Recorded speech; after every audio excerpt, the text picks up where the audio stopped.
j'aimerais que la pluie me fasse grandir, comprendre mes doutes, mes peurs, ne pas les fuir.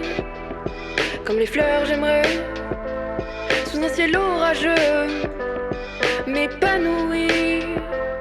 Arrêtez de craindre le pire. Oh là! Alors il y a quelques temps, j'ai reçu ça dans ma boîte aux lettres. Le trophée des 100 000 abonnés. Aka, mon premier trophée. Et en fait, j'ai pas mal réfléchi à la vidéo que je pouvais faire pour les 100 000 abonnés parce que c'est très dur de faire une vidéo à la hauteur de tout ça. Surtout que c'est tombé en même temps que ma série de vidéos Rise and Shine. Mais du coup, j'ai réfléchi et je me suis dit que ce que je devais faire, c'était plutôt être 100% honnête et transparente avec vous et vous faire vous rendre compte en fait de tout ce que vous m'avez apporté depuis que je suis sur YouTube, c'est-à-dire depuis 5 ans. Parce que je pense que de l'extérieur, on dirait juste que voilà, pour moi c'est une passion de faire des vidéos, de les monter, de les publier, de partager plein d'astuces et tout, de ma vie d'étudiante avec ma communauté. Mais il faut savoir que c'est bien plus que ça. Et je dis pas ça pour faire une vidéo un peu drama, avec du suspense et tout. Mais avec cette vidéo, je vais vous montrer que YouTube, que vous m'avez beaucoup apporté au point de... je pense que je peux dire me sauver. Donc bref, c'est parti, je vous dis tout. Donc d'abord, j'ai créé ma chaîne YouTube en 2015, j'étais encore au lycée et en fait je voulais moi aussi trouver ma passion à travers la vidéo et la photo et du coup c'est pour ça que j'ai lancé ma chaîne YouTube. Parce que tous mes potes avaient une passion et moi j'en avais pas et du coup j'ai décidé de m'investir vraiment dans ça. Franchement je pensais jamais arriver jusqu'à 5000 personnes qui me suivent sur ma chaîne. Je trouve que c'est vraiment énorme, genre même ça me fait peur. Et je voulais vous dire un gros merci de me suivre et de me supporter tout le temps depuis un an. D'ailleurs, je suis curieuse de savoir, avant d'aller un peu plus loin dans la vidéo, depuis quand vous me suivez. Mettez l'année ou le moment en commentaire. Est-ce que c'était quand j'étais au lycée ou quand j'étais en prépa à Toulouse ou étudiante à Marseille? Depuis quand vous me suivez? Donc jusqu'ici, tout allait bien. J'étais en terminale littéraire, j'aidais mes parents à leur restaurant, je faisais du montage la nuit. C'était trop bien. Hola! Aujourd'hui, une nouvelle vidéo en compagnie de... Mimi. Oh!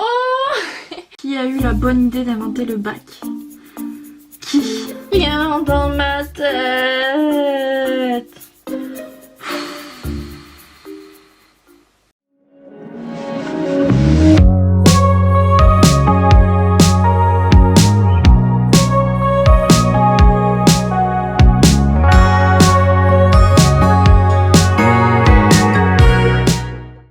Ensuite, j'ai eu mon bac mention très bien et sans trop savoir pourquoi, je me suis retrouvée à aller en prépa littéraire à Toulouse sans trop prendre la mesure de ce dans quoi je m'engageais. Vous savez que je suis en prépa littéraire depuis un an. Donc je viens de valider ma première année d'hypocagne et là je vais passer en seconde année en cagne spécialité anglais. La première année, j'étais hyper bien entourée par mes potes, par mes proches et j'ai mis en place une règle d'or, les études avant YouTube. Donc je faisais une vidéo, on va dire, tous les mois. Puis on arrive à la seconde année de prépa, la cagne, aka la pire année de toute ma vie. Désolée pour la lumière, il y a le soleil qui est en train d'arriver sur moi. Donc on peut dire qu'en seconde année de prépa, j'ai vraiment tout accumulé, c'est-à-dire la pression de la prépa, mais aussi plein de problèmes familiaux, de problèmes de cœur, d'argent, et je suis passée de la pression des cours à la dépression.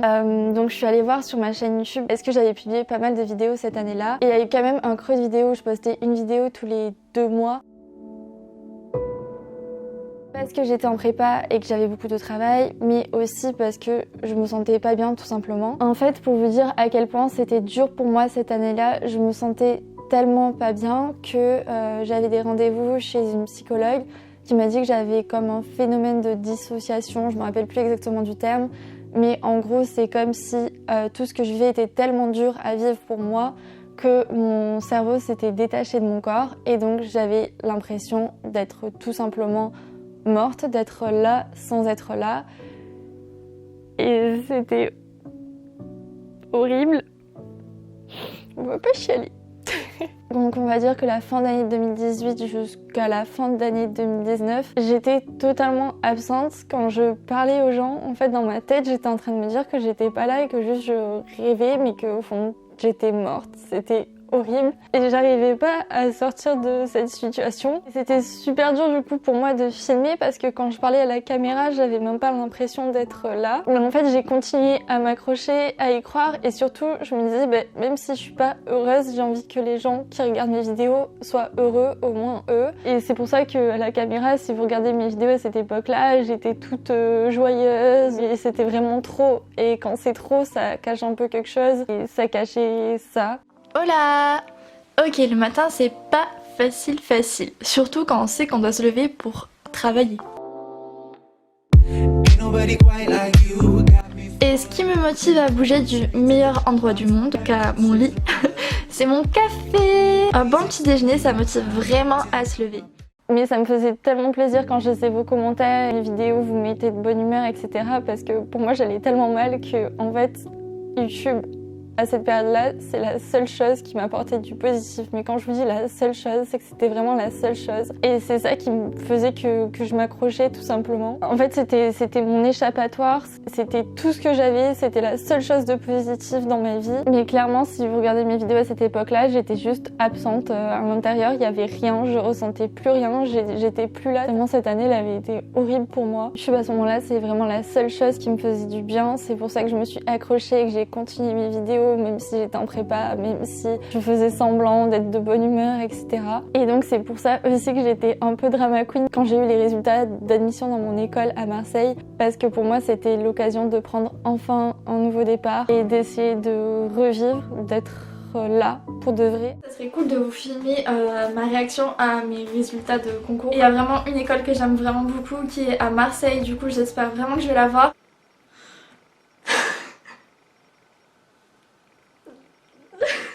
Je suis prise dans mon école à Marseille. Donc quand je suis arrivée à Marseille, j'ai dû me débrouiller toute seule, faire un prêt étudiant toute seule, payer mon appartement toute seule. Je vivais dans mon 12 mètres carrés, je sais pas s'il y a des personnes qui me suivaient à ce moment-là. Je suis dans mon petit appart à Marseille, que dis-je, mon placard de 12 mètres carrés. C'est parti! J'avais vraiment zéro argent et zéro personne qui pouvait m'aider, donc du coup YouTube c'est vraiment devenu le job étudiant de rêve pour moi. Et donc j'ai continué à faire des vidéos en ayant mes études à côté, même si j'avais quand même un gros rythme. Mais je m'accrochais, tout mon premier semestre d'école de commerce j'étais encore absente, tout le monde vivait sa meilleure vie et moi c'est comme si j'étais un fantôme à l'intérieur de moi.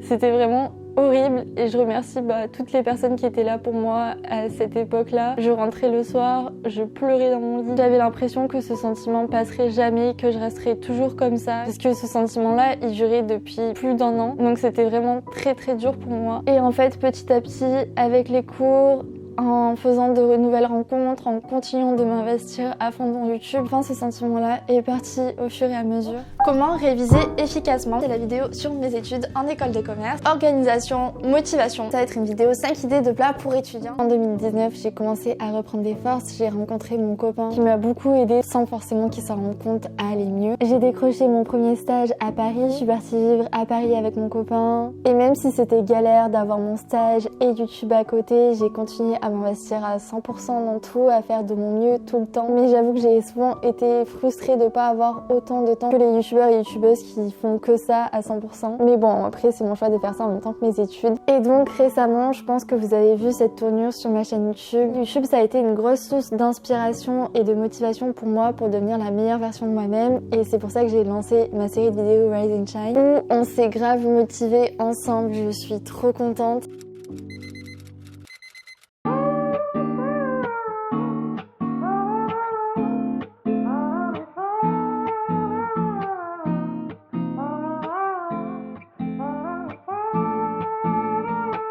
Et je pense honnêtement que j'aurais jamais pu évoluer autant sans YouTube. Et donc si je compare la Léna d'aujourd'hui à la Léna d'il y a 3 ans, ça a rien à voir du tout. Je vais tellement mieux et je suis tellement reconnaissante pour ça, vous savez pas à quel point. Parce qu'il y a vraiment eu un moment où j'y croyais plus, où je croyais que c'était impossible d'aller mieux un jour dans ma vie. Et je crois que la Léna d'avant aurait plus qu'adoré voir cette vidéo. YouTube, mon podcast, la création de contenu, ça continue d'être ma passion, mon échappatoire, malgré le stress des statistiques, la pression avec les études, les collabs, etc.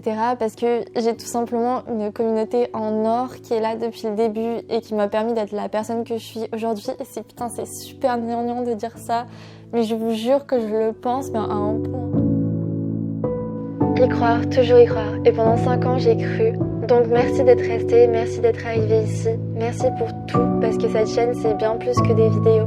C'est une communauté qui m'a, comme vous l'aurez compris, beaucoup plus apporté que ce qu'on peut penser, et je suis vraiment reconnaissante de ce que vous m'apportez tous les jours. J'essaie de vous le rendre au quotidien dans la qualité de mes contenus et j'espère que ça se ressent. Merci si vous êtes là depuis quelques jours, merci si vous êtes là depuis des années. J'espère de tout cœur à travers mes vidéos vous donner la force que vous avez su me donner. Et voilà, c'est pas la vidéo des 100 000 abonnés le plus gros concept, c'est pas le plus gros tournage ou la vidéo la plus folle, mais je voulais surtout que cette vidéo elle soit vraie, elle soit transparente, et j'espère que maintenant vous vous rendez compte à quel point YouTube ça a une place dans ma vie, à quel point je suis reconnaissante de vous avoir dans ma vie. Mais voilà, je voulais que cette vidéo reste simple et honnête parce que un peu de transparence sur les réseaux ça fait pas de mal. Et voilà, je suis un peu stressée de lire vos commentaires, mais je voulais vous dire encore une fois merci. Je vous envoie plein d'amour, on en a tous besoin en ce moment. Puis je vous dis à dimanche prochain pour une nouvelle vidéo. Bisous, bye. Comme les fleurs, comme les fleurs, comme les fleurs.